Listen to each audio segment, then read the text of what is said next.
अगर कोई आपसे पूछे कि कोई एक किताब बताइए जिसे पढ़कर आप पूरे हिंदुस्तान को जान सकें, तो ऐसी किताब का नाम बताना बहुत मुश्किल है। लेकिन राजधानी दिल्ली में प्रधानमंत्री संग्रहालय के रूप में जो एक म्यूजियम बनाया गया है, यहाँ अगर आप 2 से 3 घंटे का दौरा करके आते हैं तो आपको अपने देश के बारे में बहुत कुछ जानने को मिलेगा। वो सब कुछ जो आपके जन्म से पहले हुआ या आपके होश संभालने से पहले हुआ। मेरा यहाँ जाने का अनुभव बहुत अच्छा रहा। यहाँ बहुत सी ऐसी चीज़ें रखी गई हैं, बहुत सारे ऐसे ऑडियो विजुअल प्रेजेंटेशन हैं जो आपको अपने देश को और करीब से जानने में मदद करेंगे। और मेरा ये मानना है कि अगर आप भारत के नागरिक हैं तो कम से कम जीवन में एक बार तो यहाँ ज़रूर जाना चाहिए, ताकि आप ये समझ सकें कि हमारा देश किन चुनौतियों से होकर गुजरा है।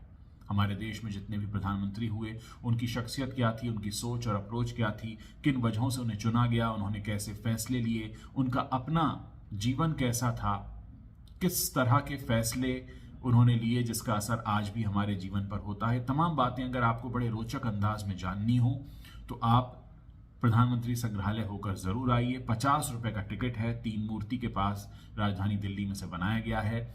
मैंने यहाँ पर करीब 2.5 से 3 घंटा बिताया और मुझे बहुत आनंद आया। मैंने बहुत कुछ सीखा, जाना, बहुत सी चीज़ें रिविजिट की। मुझे यहाँ पर कुछ ऐसी हैरान करने वाली चीज़ें भी दिखाई दी, जैसे हमारे प्रधानमंत्री लाल बहादुर शास्त्री जी की पासबुक, बैंक पासबुक, कितने पैसे उनके बैंक में थे वो पासबुक रखी हुई है। बहुत सी हस्तलिखित चिट्ठियां हैं। इसके अलावा नेहरू जी को दिया गया जो भारत रत्न है वो भी यहाँ रखा हुआ है। आप अगर यहाँ पर कुछ तस्वीरें खिंचाना चाहते हैं, सेल्फी लेना चाहते हैं अपने प्रधानमंत्री के साथ, तो वो भी वर्चुअली अरेंजमेंट है। अगर आप उनके साथ वॉक करना चाहते हैं उसका भी अरेंजमेंट है। अगर आप चाहते हैं कि उनके द्वारा लिखा हुआ एक पत्र आपको मिले तो उसके भी यहाँ पे टिकट्स हैं। बस आपको करना ये है कि जब आप एंटर हो रहे हैं तभी आपको ये सारे टिकट्स ले लेने हैं कि कितने पत्र आप लेना चाहते हैं, कितनी सेल्फी आप खिंचाना चाहते हैं या कितनी वॉक्स आप करना चाहते हैं। वर्चुअल वॉक्स होती हैं, बड़ा आनंद आएगा आपको और आपको अपने देश पर गर्व होगा। यहाँ कुछ मज़ेदार क्विज भी हैं, उनमें भी आप पार्टिसिपेट कर सकते हैं। और ये जो पूरा अनुभव है ये हमारे लिए इसलिए भी लेना ज़रूरी है क्योंकि हम कितना भी जानते हो अपने देश को पूरी तरह से नहीं जानते हैं। हमने अपने जीवन के कुछ सालों में ही उन चीज़ों को करीब से देखा है, लेकिन आपके जन्म से पहले जो हुआ उस वक्त क्या हालात थे, कैसे फैसले लेने पड़े। और ये मुझे इसलिए भी ज़रूरी लगता है क्योंकि आजकल की जो नई पीढ़ी है वो सिर्फ व्हाट्सएप पे जो चल रहा है उसी से ज्ञान लेती है, लेकिन व्हाट्सएप से जो ज्ञान मिल रहा है उससे इतर बिल्कुल एक अच्छा, अगर आपको संग्रह देखना है सरकारी दस्तावेजों में क्या लिखा हुआ है, किस तरीके से हमारे देश ने बहुत सारी चुनौतियों से उनको स्वीकारा, उनसे होकर गुजरे। हम सभी लोग, जब एक चुनौती देश पर आती है तो सिर्फ प्रधानमंत्री पर नहीं आती, पूरे देश पर आती है, लेकिन किस तरह से उनका हल निकाला गया, तमाम बातें, कब युद्ध हुए और कौन कौन से ऐसे बड़े फैसले लिए गए जिससे भारत के लोगों का जीवन हमेशा के लिए बदल गया, ऐसी तमाम बातें आपको देखने जानने मिलेंगी। हमारे प्रधानमंत्री जितने भी हुए उनका कार्यकाल कैसा रहा। इसके अलावा आपको यहाँ पर एक नेहरू जी का कमरा भी देखने को मिलेगा जहाँ पर बैठकर वो फैसले लिया करते थे। इंदिरा गांधी का शयन कक्ष भी है यहाँ पर। ऐसी तमाम चीज़ें हैं, बहुत कुछ ऐसा है जो हमारे देश में प्रधानमंत्री जितने भी हुए उनकी शख्सियत से बहुत करीब से जोड़कर आप जिन्हें देख सकते हैं। उनकी लिखी हुई चिट्ठियाँ कैसी थी, वो किस तरीके से चिट्ठी लिखा करते थे, ऐसी तमाम बातें हैं। इसके अलावा वहाँ पर कुछ बुक्स भी रखी गई हैं। तो मेरा ये मानना है कि अगर आप राजधानी दिल्ली में आ रहे हैं, 1 या 2 दिन भी आपके पास हैं और आप किसी एक जगह जा सकते हैं, तो भले आप लाल किला ना देखें, भले आप कुतुब मीनार ना देखें, लेकिन इस संग्रहालय में आपको ज़रूर आना चाहिए। 50 रुपए का टिकट है और मुझे लगता है कि हम अगर इस देश के नागरिक हैं तो हमारा ये फ़र्ज़ बनता है कि हम ये सारी चीज़ें, ये सारी बातें बहुत करीब से गौर से देखें। मैं बहुत कुछ आपको यहाँ दिखा सकता हूँ, लेकिन बहुत लिमिटेड तरीके से दिखा रहा हूँ ताकि आपके अंदर वो कौतूहल बना रहे, ताकि आप खुद जाकर देखें। किसी वीडियो को देखकर ये मत समझ लीजिएगा कि आपने वो संग्रहालय देख लिया है। कोई वीडियो कितना भी डिटेल्ड क्यों ना हो, लेकिन आपको वो अनुभव नहीं दे सकता जो आपको स्वयं वहाँ जाकर होगा।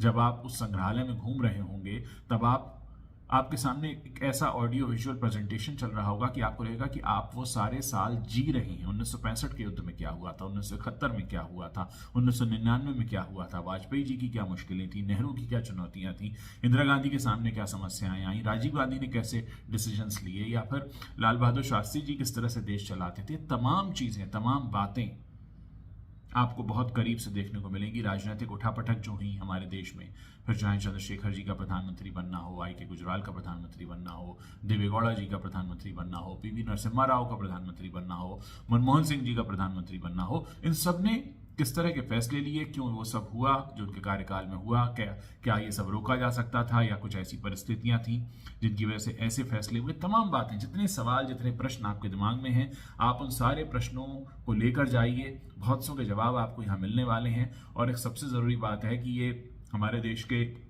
संस्कृति मंत्रालय ने शुरू किया है, तो आप ये मानकर चलिए कि जितनी भी जानकारियाँ हैं वो सत्यापित हैं और सरकार का एक बहुत ही सराहनीय प्रयास है। मुझे बताया गया कि करीब 11-12 महीने पहले ही इसको शुरू किया गया है और बहुत कम लोग इसके बारे में जानते हैं। ये भी एक कारण है कि मैं इस पर वीडियो बना रहा हूँ, क्योंकि मैं खुद चाहता हूँ कि आप लोग होकर आएँ।